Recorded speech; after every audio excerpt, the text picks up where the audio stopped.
A very good morning to all. The lights are too bright. I'm not able to see who is sitting where.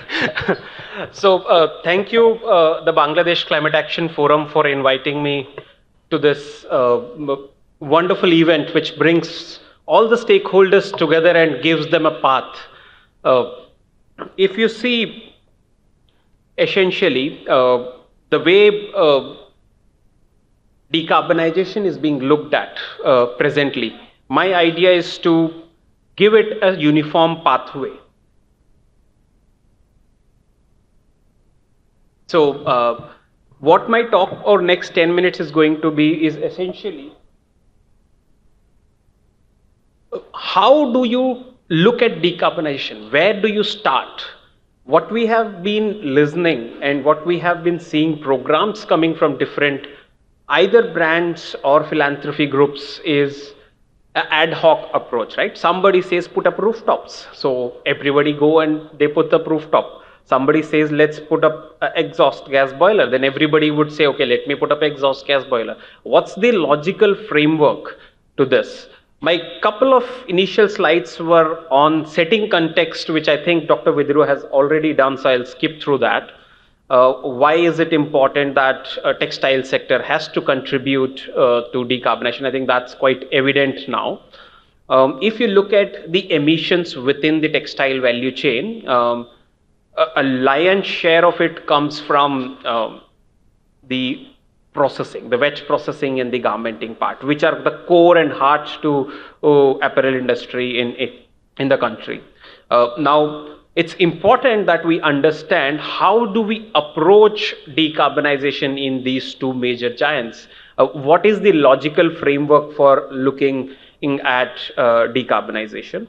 And how do you assess which project to pick, which solution to pick, rather than looking at solution technologies coming at you ad hoc? Create a logical framework and work with the seamless collaboration between brands and manufacturers is required.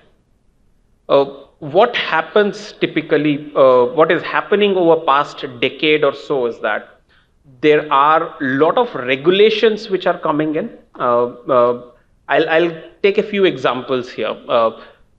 Carbon border adjustment mechanism is one of the major ones which has come up in last 2 years. European Union and UK have announced European Union's carbon border adjustment mechanism has started. What do you mean by it? Which means if a fabric or a jeans or a t-shirt is going from Bangladesh to Europe, you're not just selling a t-shirt, you're also sending in the embedded emissions. How much emissions did you emit? How much CO2 did you emit to generate, to produce this t-shirt or jeans? So they would account for it. There would be benchmarks. And if you're above the benchmarks, you'll have to pay, which is kind of a carbon tax, which is going to become a burden for the industry. So they'll have to decarbonize. And if I look at last stat, around 47% of the exports from Bangladesh is to UK and EU, which is a major concern. And there are other countries who are also looking in similar lines. So it's quite important that we look at regulations and work towards decarbonization.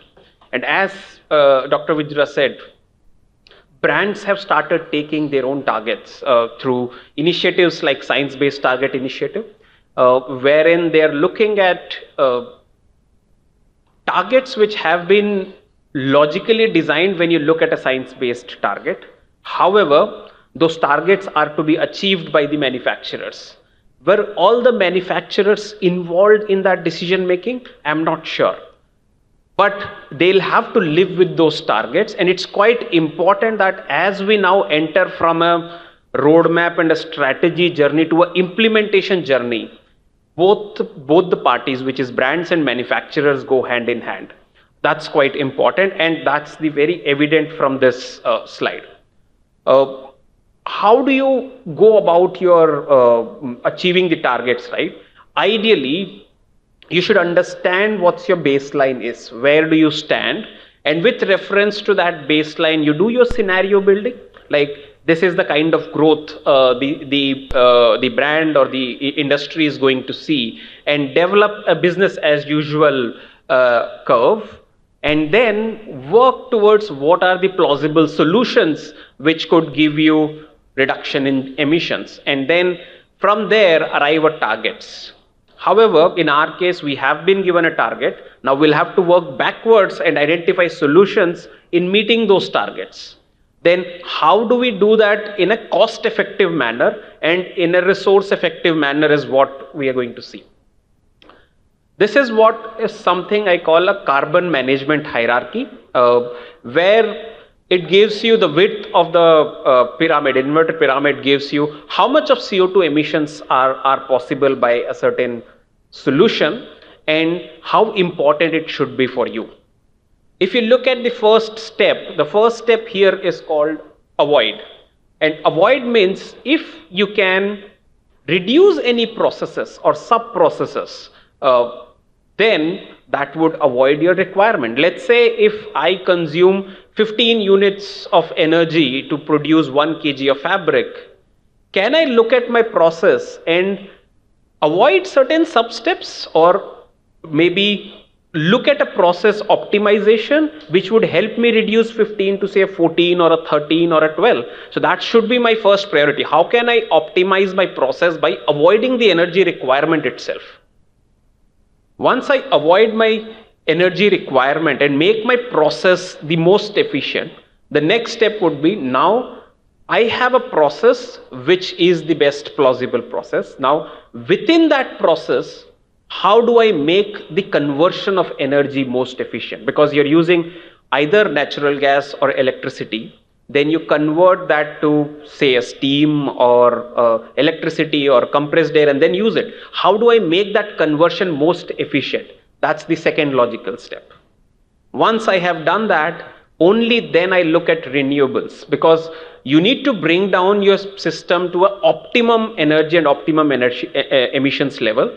Then you look at renewables in a large way. In a small manner like rooftop, it can be looked at in an early phase, but when you're looking at renewables at scale, like use of biomass, there are plenty biomass available in the country. You can have boilers running on biomass. You can have gasifiers generating power using biomass.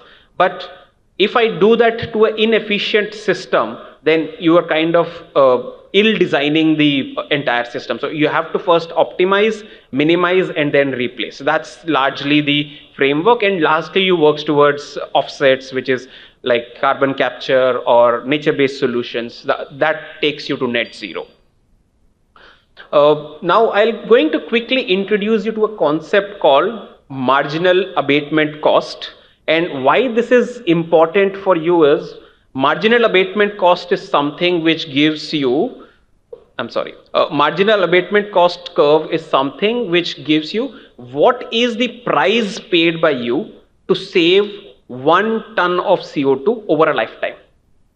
Let's say if you're installing an exhaust gas boiler, or you're replacing your old compressor and putting in a new compressor, or you are replacing your old jet dyeing machine, air dyeing machine with a jet dyeing machine where your energy consumption has come down. You have multiple options today, but you have finite resources. You can't pay for everything. How do I prioritize which one to take first?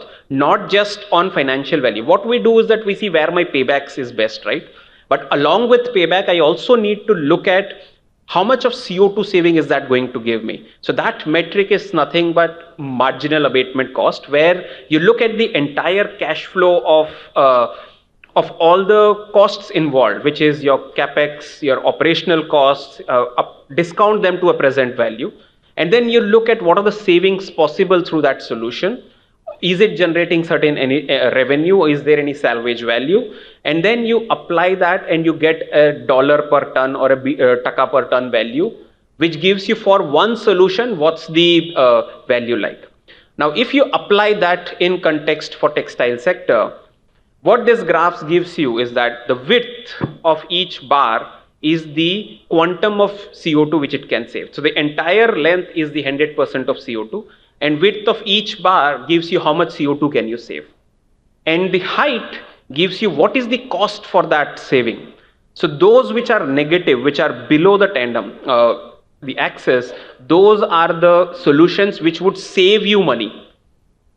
Even by going towards sustainability, there's a perception that you won't say, but here you're saving money. So that's process optimizations and energy efficiencies.